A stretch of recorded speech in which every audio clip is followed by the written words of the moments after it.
Members of the library! This is the third time I've checked this game out from the library. The third time that I've tried to review it. Because the first two times it just sat on my shelf staring at me for about a month until I caved and took it back. But it has to be done sooner or later. This is 2019's most infamous bomb, brought to us courtesy of legendary studio Bioware. This is Anthem. Oh crap, sorry, PS4 needs to update. Okay, this is Anthem. What the hell, why won't it work? Oh, I have to go into my PlayStation account and check a few boxes to confirm that all my info is still up to date. Okay, this is Anthem. Oh, son of a bitch, the game didn't start updating until just now. Okay, this is Anthem. Oh, damn it! Some unseen force really does not want me playing this game. Anthem actually refuses to launch if you don't have an active PlayStation Plus subscription, the premium online crap that you have to pay a monthly fee of $8 to $10 for. So there's a mandatory fine on actually being able to play this crap. I haven't even started the game and I'm pissed off. The game takes place on an alien planet called Bastion, I think, which was being built by aliens called the Shapers, and the Shapers could alter reality with relics that channel a magic force called the Anthem of Creation, but the Shapers abandoned the planet for reasons unknown and left all their relics behind, which frequently kick on at random, wreaking havoc on the world with reality-warping magic storms called cataclysms. Alien creators abandoning mankind and leaving behind machines that kill us? Ooh, bad move ripping off Prometheus. The world's human population lives in walled forts and traverses the hostile landscape in Iron Man suits called Javelins, and there's a fighting force called the Freelancers that goes around shutting down malfunctioning relics. There's also a military called the Sentinels, but they suck. They're basically stormtroopers that use awful weapons and gear and get killed en masse all while talking down to you like you aren't shit. You play as a rookie freelancer whose first mission is to fly into a really big cataclysm called the Eye of Rage, which ends with your entire squad being wiped out except for your friends Faye and Halleck. This one loss turns the entire world against the freelancers, and 2 years later you're a shitty bounty hunter taking jobs as a glorified TV repairman. I'm sorry, these public servants lose one battle that didn't actually have any major collateral damage, and the entire world turns against them overnight? Oh, bad move preemptively ripping off Dark Phoenix.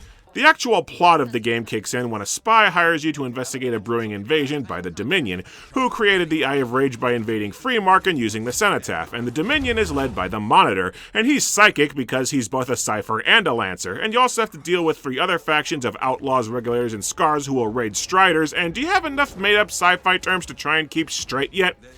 Bad guy with dumb name want magic weapon to conquer the world. There, that's your legendary Bioware storytelling right there. Anthem is a third-person shooter where you have a jetpack that you use to dash, hover, and take off flying anytime that you want. And while that sounds like a friggin' awesome concept like the Iron Man game that we've all been waiting for, the flying is so terribly implemented that you'll almost never use it. Seriously, you're vastly more maneuverable on foot, somehow. Your engines overheat almost immediately while hovering, you have no good airborne weapons, and even if the flying did work, the few enemies that do fly tend to just sit in place. The only things flight is used for is running away to recover health and navigating the overworld to add a commute between battles, so Anthem plays like any bog-standard third-person shooter, especially since all the weapons are generic, boring, basic machine guns, rifles, shotguns, and sniper rifles. Even your Javelin special gear is restrained to mundane shit like puny missiles and weak grenades. There are 4 classes of Javelin to pick from, and they boil down to light, medium, heavy, or wizard who floats above the action throwing lightning. I opted for the Interceptor class, even though the armor's slender form and phenomenal ass make it look specifically built for a female physique. To tell you the truth, I kind of enjoyed playing as the Interceptor. It's got a triple dodge move and a ton of high mobility that makes it fun dashing around the arena, but its major strength is that it's the only class that doesn't have a cooldown to melee attacks, so you can charge into enemy groups and rip them all to shreds with high damage lightsaber daggers. This is a significant advantage with how teeth-grindingly tedious the combat can otherwise be due to the sheer quantity of enemies that spawn to try and convince you to play the multiplayer. Plus, its ultimate move is a berserker rage that refills your health, turns you invincible, and claws the ever-loving shit out of anything nearby to basically one-shot kill several powerful enemies and completely wreck the shit of bosses. Another cool feature is that you can customize the paint job of your javelin with up to 6 colors, which I tinkered with a lot at the start of the game. You can buy new parts and decals to change your javelin's appearance more meaningfully, but only a few sets of armor are available at any given time. Some of the new parts are outlandishly expensive and limited time to browbeat you into spending real-world money, and frankly, a lot of the alternative parts look like crap. But enough prelude! Let's get to the actual levels! The first post-tutorial mission, I'm tasked with rescuing a scientist from a group of scavengers. Rescuing an arcanist from scars. To do this, I get dragged by the nose through a few waypoints shooting generic armed enemies until I fight a heavy. Next, I'm sent to meet up with a spy who's embedded with a group of smugglers. And to do this, I get dragged by the nose through a few waypoints shooting generic armed enemies until I fight a heavy. My boss tells me that the plot is on hold until I've done some side quests, so I talk to the important people at your home base and pick up about 5 contracts, and each one involves me getting dragged by the nose through a few waypoints shooting generic armed enemies until I fight a heavy. I'm beginning to sense a pattern. At the end of each mission, you get a small dump of new weapons and components to mod your javelin's performance, hence the genre term looter-shooter. I just can't get my javelin's paint scheme to look right. What am I missing?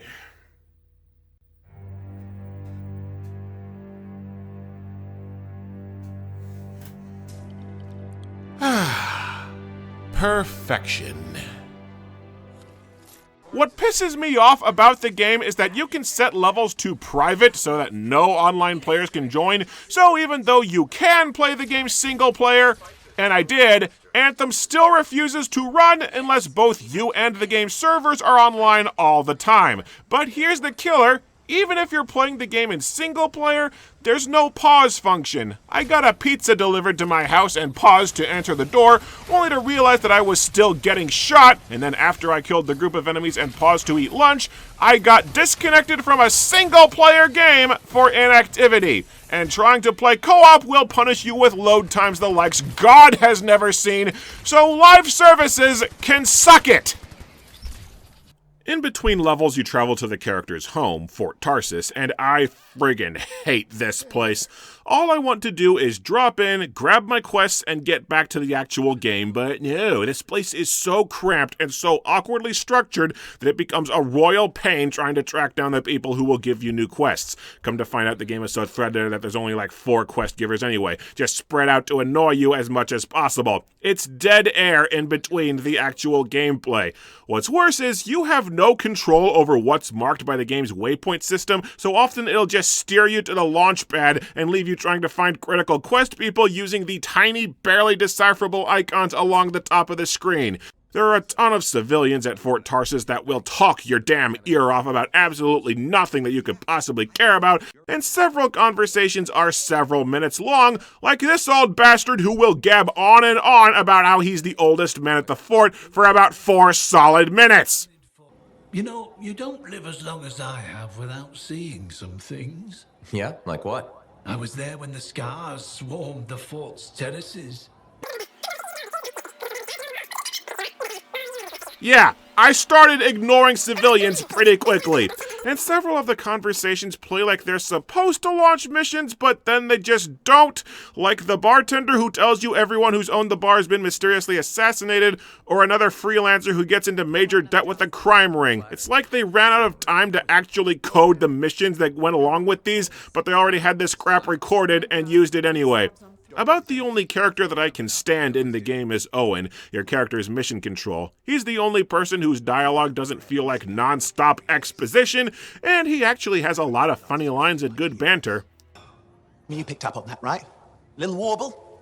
It's warbling, right? There's nothing wrong with the chair, is there? No. But even Owen gets annoying. His character deal is that he really wants to fly a javelin despite the fact that he's a horrifically useless pilot, and we're supposed to feel bad like people are picking on him when nobody will let him fly into a war zone and kill himself. Linkara has a great quote for this: "I am not sympathetic to stupid people."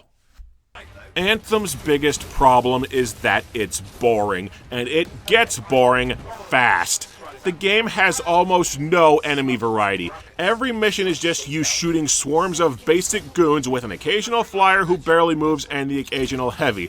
The rare times that boss enemies like Titans spawn, they're just massive bullet sponges and not actually hard to take down. You play a few levels into the game and you've pretty much seen everything. You fight the exact same enemies 10 hours in as you do at the beginning. You're supposed to keep playing the game to get stronger gear, but the game has such a ridiculously shallow pool of items for each javelin that after a few hours I just keep getting repeats of things that I already have. The Interceptor only has a grand total of like 2 melee weapons, 3 assault weapons, maybe 8 components, and the rest are just stacks of completely interchangeable rifles, so the game just keeps dropping the same shit over and over and over, and I just end up using the exact same gear for hours on end because the game won't drop anything useful. The gameplay gets repetitive, boring, and unrewarding fast, and the story definitely doesn't pick up the slack. The plot is 90% padding and boils down to every stock treasure hunt story ever, with one of the worst villains that I've ever seen. The Monitor is just some anonymous faceless jagoff with no personality and barely a motivation who commands an army of other faceless jagoffs. He only physically appears a whole of twice, and he does nothing. The characters all talk about him like he's this jumbo world-ending threat who's way too powerful for you to have any hope of beating, but literally the only thing we see him do is raise a shield the one time you shoot him. Something that just about all of the player javelins can do. This loser couldn't intimidate a ferret! If I'm being frank though, every character but Owen is boring. The writing is so lifeless and the characters so bland that it feels like every last character in Fort Tarsus only exists to spout lore, because Anthem doesn't have a story, it has backstory. It has dumps and dumps and dumps of useless background information related to nothing crammed into a damn encyclopedia filling out the history of every damn pencil you couldn't possibly give a shit about, desperately screaming what a deep and complex world this totally is if only you crack open this book that they hand you, and it hopes and prays that all this word vomit is a substitute for a narrative. It's not. There are no characters. Your protagonist has no development or conflict. There might as well be no villain. You can feed me an encyclopedia page about how this field used to be farmland before scars forced everyone to leave, or lay out this extensive history of a romance show the citizens listen to for entertainment, or give me articles about children's mascot Tessie the Tesselar. I don't fucking care! No matter how many times I play the Metroid Prime games, I seek out and read every last lore entry that I can find because the worlds are immersive and interesting without the lore. You're trekking through the ruins of fallen civilizations and the lore tells tragic stories of the rise and fall of these worlds. Or it fills in what the pirates are doing with satisfying accounts of them freaking out once you start wrecking them.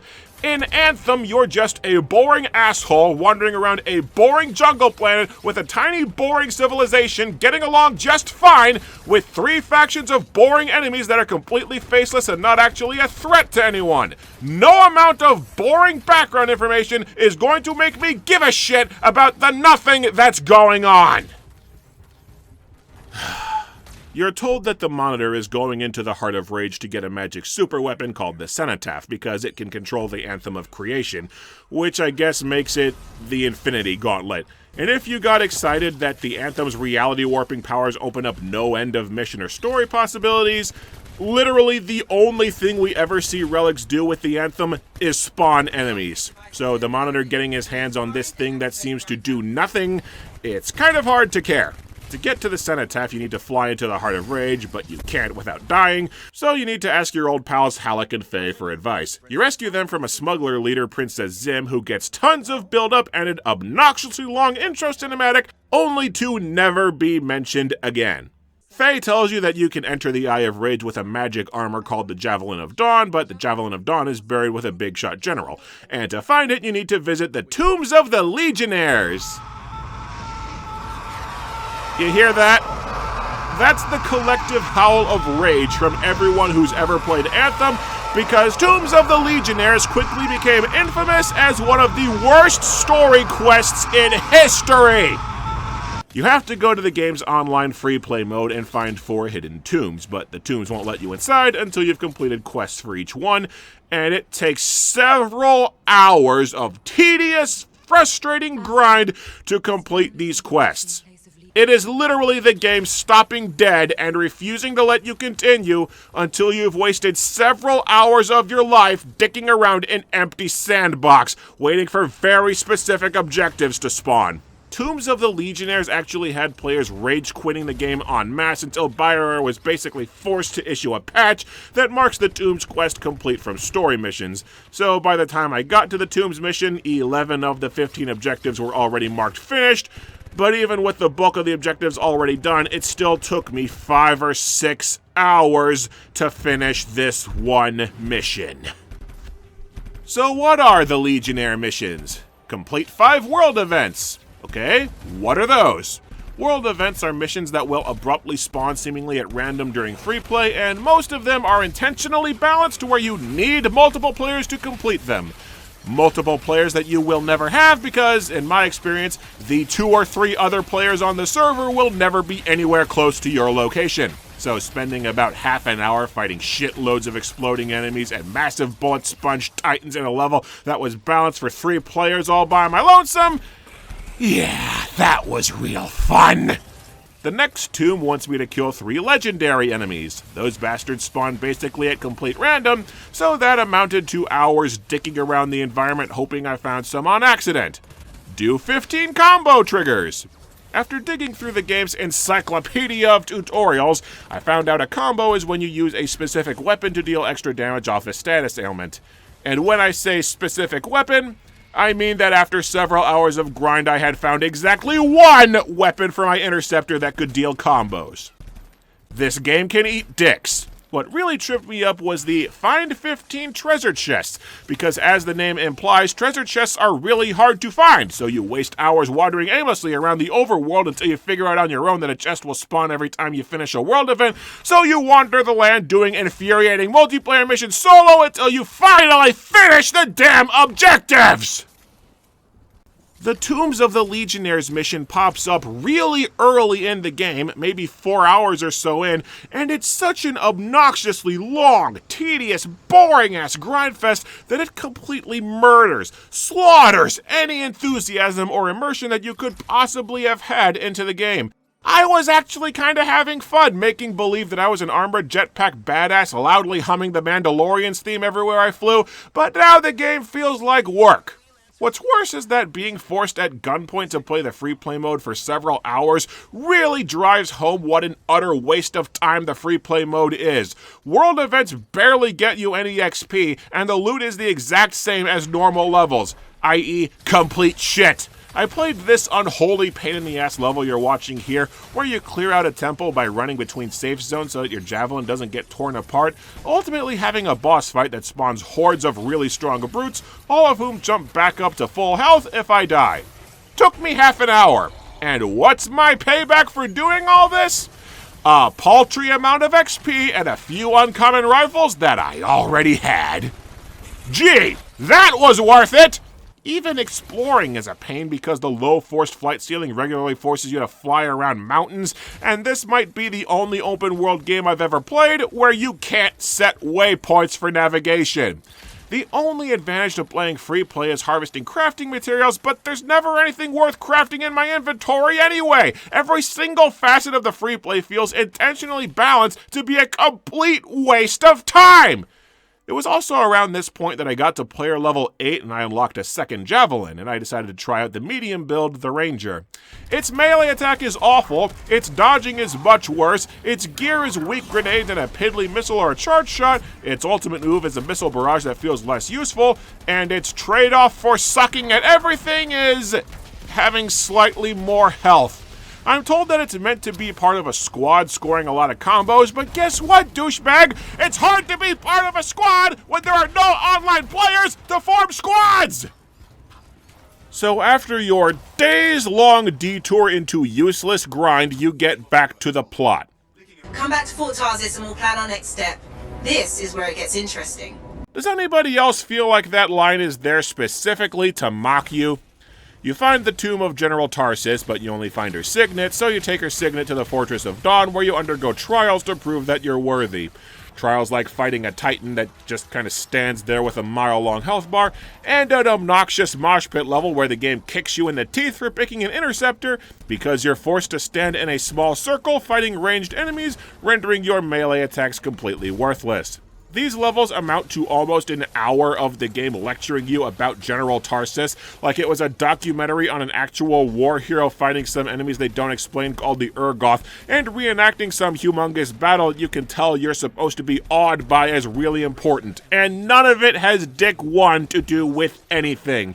The only reason you need to know all this crap is because there's a post-credit scene teasing the Urgoth as the villains of the sequel that there's no way in hell is still going to happen. It's the interactive version of the nightmare from Batman v Superman, but it eats up an entire hour of game time. You find the Javelin of Dawn, but Owen betrays you and steals it because he's still pissed that nobody would let him do a job he horrifically sucks at. Except he's too much of an entitled pissant to admit that, so he says that it's because the Monitor, that guy we've had zero direct conflict with and who hasn't scored a single victory, Owen insists that he just can't be beaten.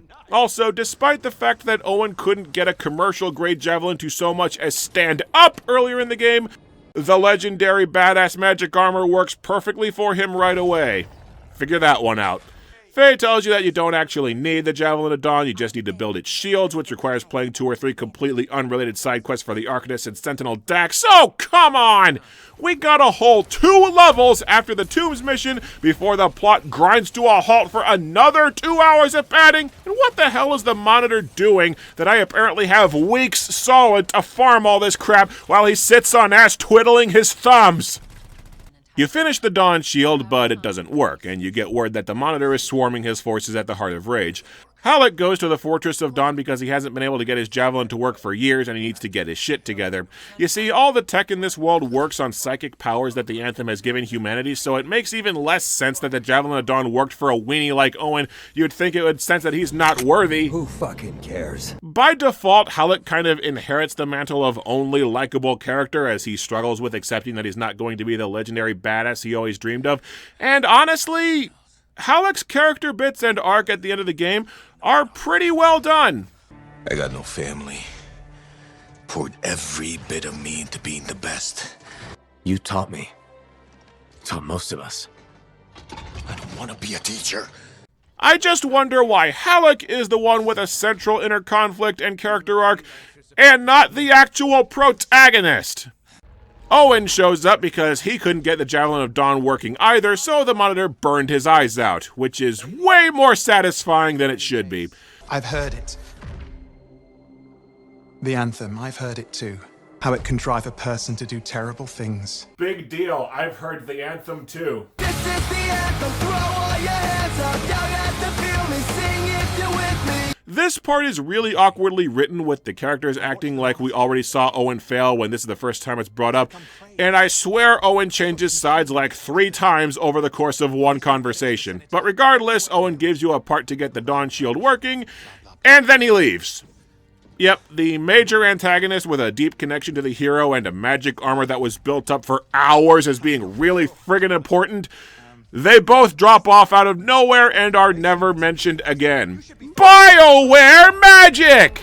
And I swear, as a last-ditch effort to pad the game out some more, the last level bugged out on me twice. First by refusing to launch at all, and then by crashing a few minutes in. Even Anthem doesn't want to play Anthem. So you fly into the Heart of Rage, you fight a few more of the same damn enemies you fought 1,000 times the rest of the game, and you showdown with the Monitor. You know, that guy who's only shown up in person like twice the entire game and whom I couldn't tell you a single thing about. The Cenotaph and the Anthem turn the Monitor into a boss from Doom. And that's kind of it. Harnessing the very power to warp reality to his whim does nothing but make him taller. Seriously, I'm flying the most fragile Javelin in the game, and the final boss didn't even manage to drop my shields once. Even with the powers of God, the Monitor is pathetic. This loser even goes out like a bitch. Halleck crashes his Strider into him and he pretty much dies off screen while Face stops the sentence off with some magic hand thing and it's over. After credit stinger teasing an equally faceless and boring villain for the sequel, the end. But wait! This isn't just any game, this is Anthem, the game that was going to be a decade-long journey. The story, it's all about the post-game that'll hook you and keep you playing for years to come. So what is there to do after the main campaign? Basically nothing! All there is to do post-game is 4 multiplayer raids called Strongholds and a very small handful of legendary missions, which are just the same missions you've already done, but with the enemies scaled up to a post-game power level. I beat a few of the legendary missions, and not only are they not any harder, you don't even get better rewards for completing them than you do any of the other side quests. There are a few stores where you can buy legendary items with some in-game currency that I didn't even know I had, and once I bought a legendary machine gun and the legendary rejuvenating ammo component, my health at least doubled, my damage at least quadrupled, and I never had to worry about combat ever again. I played 2 Strongholds, those multiplayer raids that are hyped as the toughest challenges in the game, and I could damn near complete them solo because my standard weapon carves through the highest tier enemies like butter. And do you want to know what rewards I got for playing 2 Strongholds, the widely announced hardest levels in the game? Beat one of them with only one other player. Want to know what the prize was for beating them? Nothing! Absolutely nothing! A stack of rare rifles that I already had, exactly the same as every other mission I've played since beating the story campaign. You don't even get good XP for beating a Stronghold. What is the actual shitting point of doing all these hard mode levels if you get bupkis for finishing them? I think you just meant to play them over and over in the hope that eventually the game drops legendary or masterwork items, but even if they do, what do you do with them? Use the new gear to make the same levels easier so that you can grind more gear, which then serves no purpose but to grind even more gear. It's an infinite loop of wasted time because there's no damn point to playing this game past the campaign. You play Anthem just for the sake of having played Anthem. Which reminds me of another library game I reviewed a while back. I did play far enough to unlock the Storm Javelin, which has lousy weapons but a ton of elemental special attacks whose cooldowns you have to carefully balance. I could see it being a fun, if restrictive, playstyle, but needing to grind specialized gear for this thing up from scratch, that's a whole lot of nope. It bugged me that I didn't try the Colossus class, which I hear is the most popular just for having an obscene amount of health, but starting a new profile wouldn't let me pick a new class, and to get that 4th Javelin at level 26 when I'm at level 20 right now, I'm guessing, at least 10 hours of grind to get to play the Colossus. I guess I could pass the time with the 2nd Legionnaire's quest? Yeah, there's a second Tombs of the Legionnaires mission where you aimlessly dick around the pitiful endgame content for hours, and near as I can tell, your only reward for doing it is getting to listen to this asshole recite more lore about fictional people that have nothing to do with anything. It's like the perfect microcosm of every single thing wrong with this boring piece of shit! In case it wasn't clear from this review that turned out way shoutier than I intended, Anthem sucks! Playing a shooter with the Interceptor's high-speed playstyle was kind of fun for a few hours, but not nearly enough to sustain such a bland, repetitive, boring game for how damn pointlessly long it is. The plot is a barely existent joke with next to no characters and basically no villain, and Bioware's answer to the completely shit story was to put an encyclopedia of the pointless history of Boringville in the pause menu. As a regular shooter game with maybe a 14-hour or so long campaign, Anthem is mediocre as all hell and basically nothing but grind, but as a live service online game, there's nothing to do, and nobody is still playing the damn thing. So how did we get here? How did a legendary studio like Bioware turn out such a mess? Well, thanks to former Kotaku editor Jason Schreier's now famous article, How Anthem Went Wrong, we have a handy little checklist. I know that most gamers laugh off the idea of game journalism these days. After all, Kotaku's review of the PlayStation 5 concluded that it's utter garbage because people with the disposable income to buy games are the scum of the earth. We're not angsting over real-world problems there every waking moment. No, really, that's a thing that happened. But all that aside, Jason Schreier is widely respected as one of the last great game journalists, and he compiled testimonials from 19 Bioware employees who worked on Anthem. The short version is that Bioware's management is staggeringly incompetent and too drunk off their own egos to make games anymore.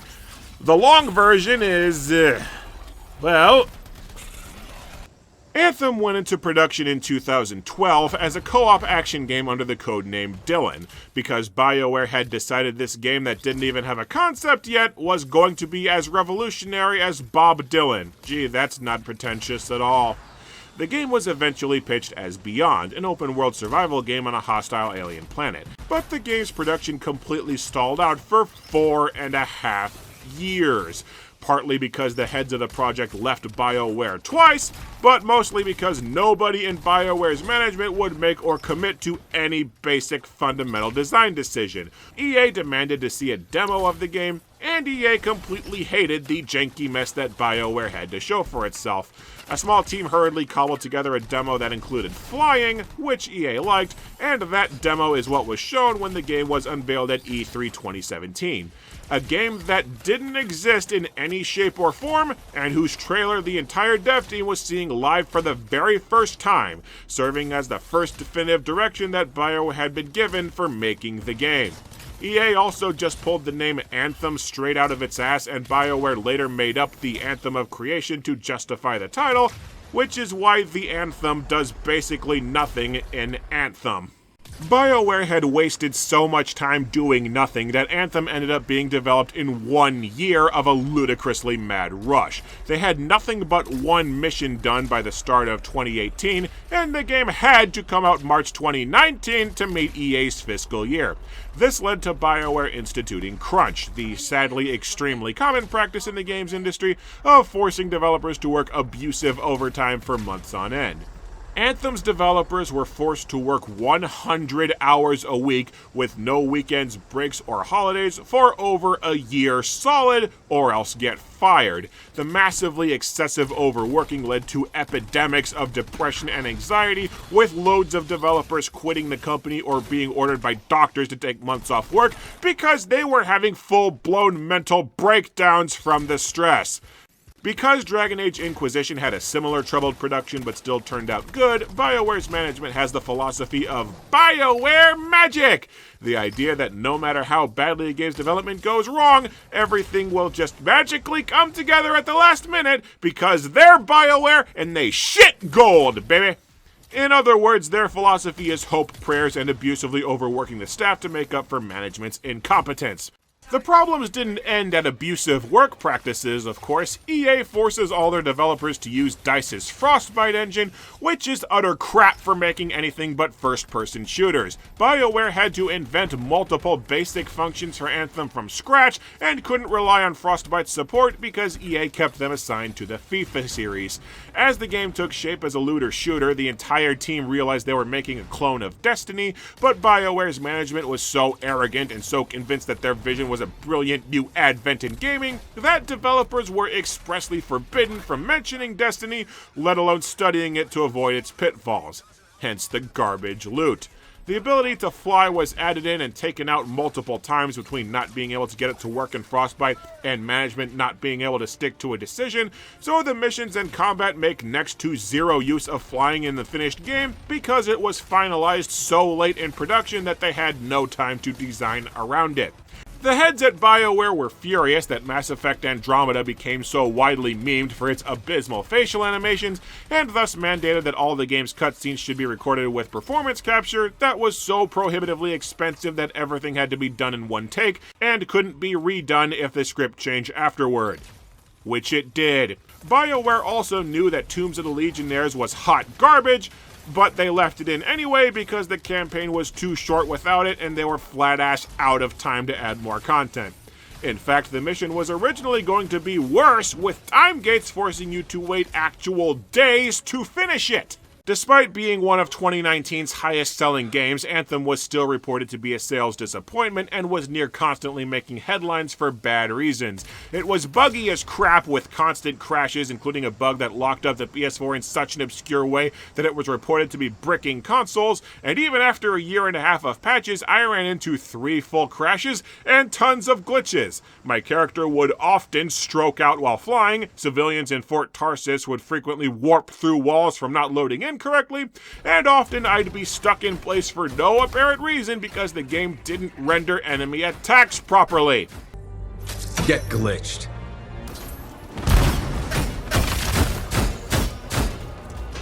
For a while, the gear was so badly messed up that a level 1 starter pistol was one of the best weapons in the game, and removing equipment made you stronger.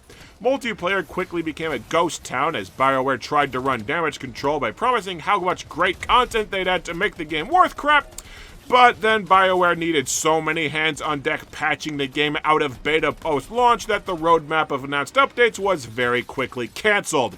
No updates of substance in a year and a half. In the midst of patching the game, Bioware introduced a bug that drastically ramped up the game's rate of legendary and masterwork drops, which of course was fixed really quickly, and that led to loads of the few remaining loyal players jumping off because it drove home just how damn stingy the game is with loot drops. EA refused to mention the game when reporting to investors as if it didn't exist, and when the game's Christmas 2019 decorations were left up until February 2020, it looked like even Bioware had forgotten that Anthem is a thing. About a year ago, it was reported that Bioware is going to completely overhaul the game to an Anthem 2.0, but at time of recording, we haven't heard jack on that front in the last 6 months, and even that update was just, shut up, we're working on it.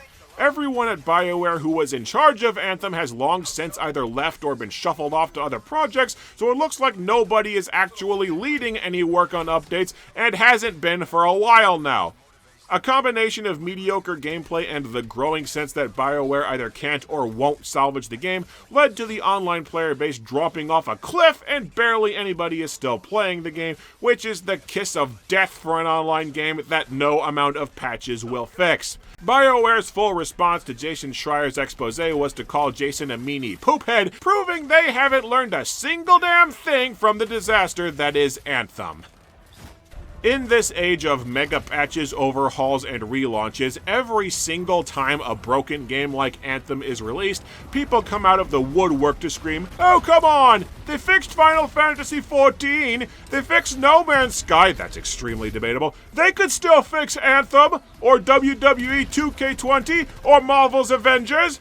Yeah, they could fix any broken game that comes out, but at this point, odds are good you'll end up with a case like Evolve, where even if they do make an honest attempt to fix the game, the dead player base makes it a moot point and the game dies anyway. We live in a world where context exists, and the context for Anthem is not good. EA is notorious for shutting down underperforming studios, and Bioware's last 2 games have been critical and commercial failures under this publisher that's dropped the axe for less. Bioware more than likely can't afford to waste any more time or money trying to fix Anthem for the minuscule player base that still cares when its ass is on the line to make Dragon Age 4 a wildfire success. And that's the problem with these half-finished online live service, release crap now and promise that it'll get better later games that the mainstream industry is so obsessed with. Because games like Anthem, like Marvel's Avengers, they might get better. They probably won't. And when they don't, they'll join the ranks of the Terrors of the Library!